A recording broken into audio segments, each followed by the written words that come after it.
Binge the full week ad-free over at patreon.com/inspired disorder. What you manifest in your mind, you can bring to reality.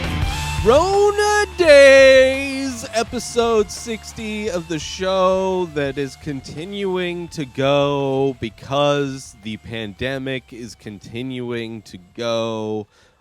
Despite things pretty much opening up everywhere, all of the smart people in the country are getting vaccinated. All of the sheeple, all of the Trump supporters and anti-science, pro-YouTube conspiracy people are not. It is what it is. I'm a couple by the time this episode comes out, I will be about a week away from getting my second shot, which I am excited to finally get and not have to worry about the fact that everybody else is I just had this feeling that I'm surrounded by a lot of the anti-vax, anti-mask people. And I see a lot of them out, like all of these house parties, like I mentioned last week. I can't imagine, like, they're all vaccinated. I just have a feeling it's just a family that doesn't give a fuck. But it is what it is. It's not like I have anywhere to go necessarily. It would be nice to take a trip to the beach, considering I'm only a few hours from the beach, and I haven't been there since living in San Diego, which has been, at this point, probably close to 6 years. Since I've been to the beach, so, get my van running again and, maybe take a little road trip out to San Diego or LA or both, and just spend some time soaking up that ocean air. My roommate did set up a pool. Usually around this time, my roommate will set up a different kind of, above ground, like a glorified kiddie pool. It's not like a small kiddie pool. It's kind of like this giant bladder. The current, like every year, it seems like they just kind of fall apart in between the times they're set up. So it seems like every year she gets a new one. And this one, instead of being the inflatable top, it's got a PVC kind of basic frame around it, which seems to hold it up a little bit higher. I haven't been in it yet. I didn't go at all last year. They had it set up in the backyard, and it's just I don't travel that far back in the house. I kind of stay in my own little area for the most part. But this year it's set up right outside my window. So I'll probably be spending some time in the pool this year, cooling down, because it has been warm. This past week, I haven't really done much. It's been kind of a lazy week. I did a big update on my website with new artwork. And so kind of took the week off. I don't have to do any painting or anything like that. Just kind of like planning stages for a lot of things, kind of figuring out what I'm doing coming up and all of that. So it has been a bit of a lazy week. It's also been pretty warm.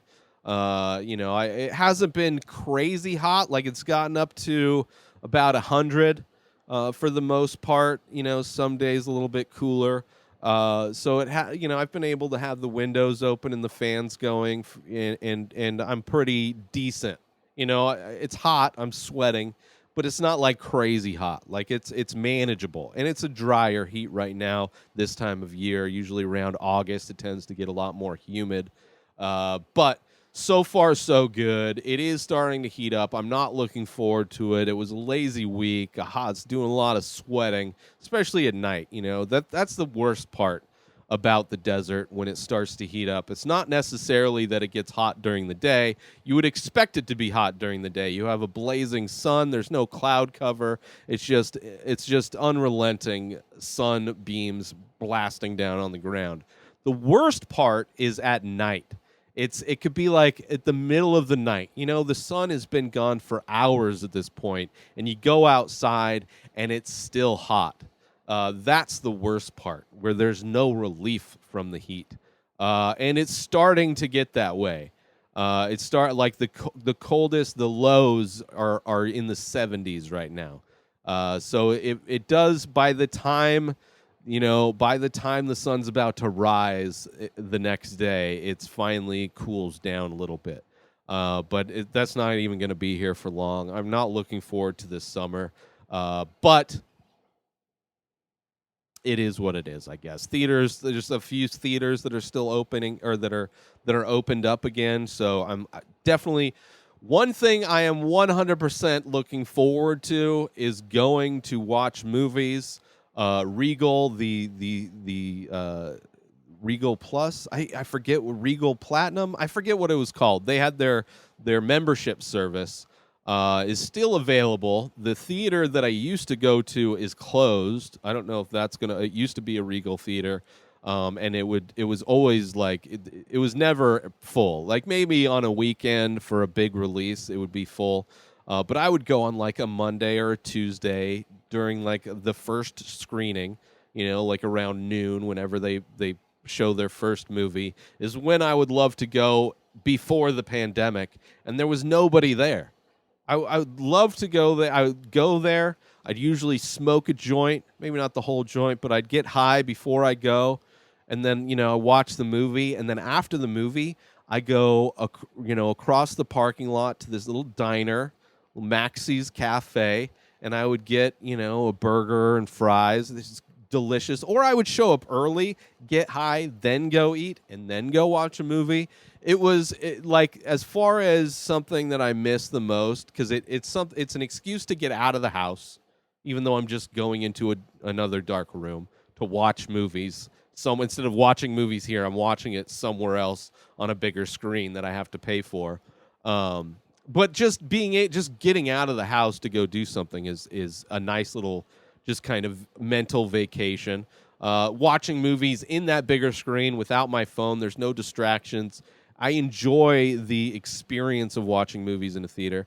But there are two other theaters that are Regal theaters that are, not that much far. I mean, one's not that much farther away, and then the other one's across town. But so I might, once I get vaccinated, I might consider, signing up for their Regal Unlimited plan again. It was like $20, and you could watch as many movies as you wanted to, and I enjoyed it. Back in those times, I was driving Lyft and Uber, so I was all over town anyway. So I would just, depending on what part of town I was and what movies were playing, I would just take, a 2-hour break and go watch a movie, and then drive more. But now that I'm not doing that anymore, it's just more. I'm really just driving to go to the movie theater, which I'm looking forward to. I have been watching a lot of movies, kind of. Like when I say watching movies, I've had like movies on in the background, but I haven't really been paying that much attention to them. I've been watching a lot of David Cronenberg movies, and I don't remember exactly what it was that initially inspired me to just delve into Cronenberg movies. I did watch his son's film, Possessor, I think it was called, which I really enjoyed, and I reviewed that on this show last year sometime. And David Cronenberg, he's the director of The Fly. They did a top 7 list of David Cronenberg movies on the podcast Screen Drafts, which I enjoy that podcast quite a bit. It's a new favorite podcast I started listening to during the pandemic. I've gone back and re-listened to a lot of their old episodes, but it's really fun. It's competitive, collaborating, making an ultimate movie list based on a topic. So whether it's by director or like a genre of film. For instance, they did an episode of erotic thrillers, which inspired me to do my top 5 erotic thrillers. And I've done other episodes of top 5 that were inspired by Screen Drafts. But I do enjoy just kind of diving into movies that I haven't seen, or maybe, have only seen once a long time ago. David Cronenberg's one of those guys where it's like, I know I've seen his stuff, but I've never really gotten into his stuff. So I've been watching a lot of David Cronenberg movies, at least the ones that I'm able to track down. One thing that's insane to me, in an age where everything is streamable, the fact that there are movie titles, like movies that have come out in the last 20 years, that are not available anywhere, not available to stream, whether it's for free or whether it's with ads.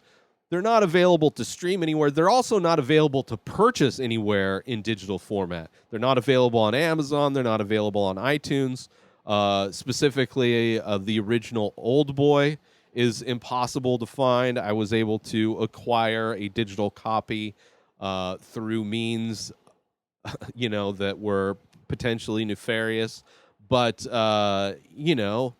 it's because it's a movie that I haven't seen in a long time. It's a classic, probably one of my favorite movies. It's got one of the craziest twists to it. The remake is garbage, so don't watch the remake of Old Boy. Just watch the original, the Korean film.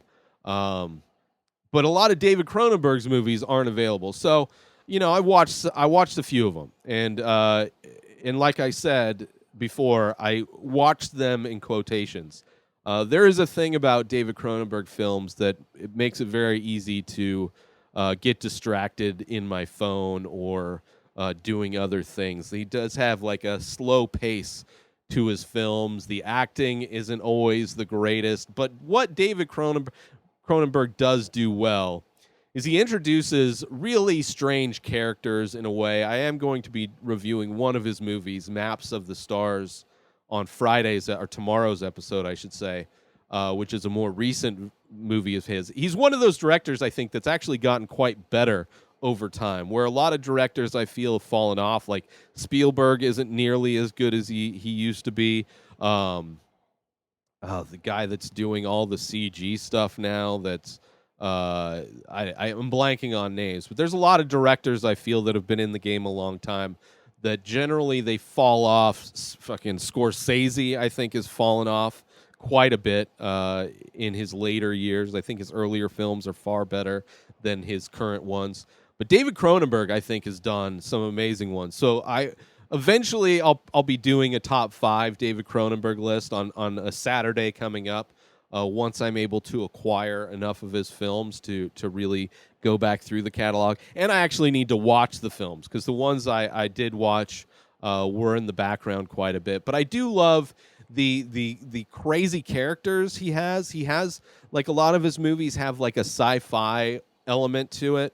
And it's the sci-fi in his movies are very like Existenz is very like organic kind of sci-fi in a lot of ways. But very interesting. Like I would love to see David Cronenberg direct, which I think there was a movie he was going to, but direct. God, what's that actor's name? Oh my goodness, Nicolas Cage. I would love, because he has like this. When Nicolas Cage goes crazy in movies, like when his performance is out there, that's like what a lot of the performances are in David Cronenberg's films. I think that's like a type of performance that David Cronenberg likes to see in his films. There was like a screenwriter or something that I was thinking if he were to do like I don't know, but he has like a very similar to his son. I think his son is quite a bit better as far as the in-camera effects. But David Cronenberg, he's always got like pretty good gory practical effects in his movies as well, and just characters that are like characters that have a lot of problems. Like they're damaged, they have trauma. A lot of his characters have a lot of trauma, not only physical but mental. And it's kind of, they're like heavy and slow and disturbing. But I kind of like it. Like, I would love to see David Cronenberg do like a direct a Chuck Palahniuk movie. Like if they were to adapt another one of Chuck Palahniuk's books into a film, I think David Cronenberg would be the perfect director for that. I just think the craziness that Chuck Palahniuk uses when he writes his book, I think marries very well to the type of crazy, unique characters that Cronenberg has in his films. I think that would be an amazing kind of matchup. But I don't know if that would ever happen. But yeah, it's been a fun week. I hope everybody else has had a good week. And you're getting your vaccines. You're wearing your masks, in public still when it's when it's necessary. You're shaming all of those that are being stupid about everything. But yeah, be safe, be smart, and hope everybody's doing good. Get yourself some amazing coffee from our sponsor, stationhousecoffee.com, and follow Station House Coffee on Instagram. It's a place where you get small batch, single origin, premium coffee brewed specifically for you out in Thetford Center, Vermont, and shipped directly to you. Go to stationhousecoffee.com, order your coffee today, and follow Station House Coffee on Instagram. New episodes of The Ray Taylor Show come out every single day. Subscribe on IGTV, YouTube, and everywhere else podcasts are found. Binge the full week ad-free over at patreon.com/Inspired Disorder. Buy Ray Taylor Show merch over at inspireddisorder.com, and follow the show on Instagram at Ray Taylor Show. Have a wonderful day, everybody. Peace out!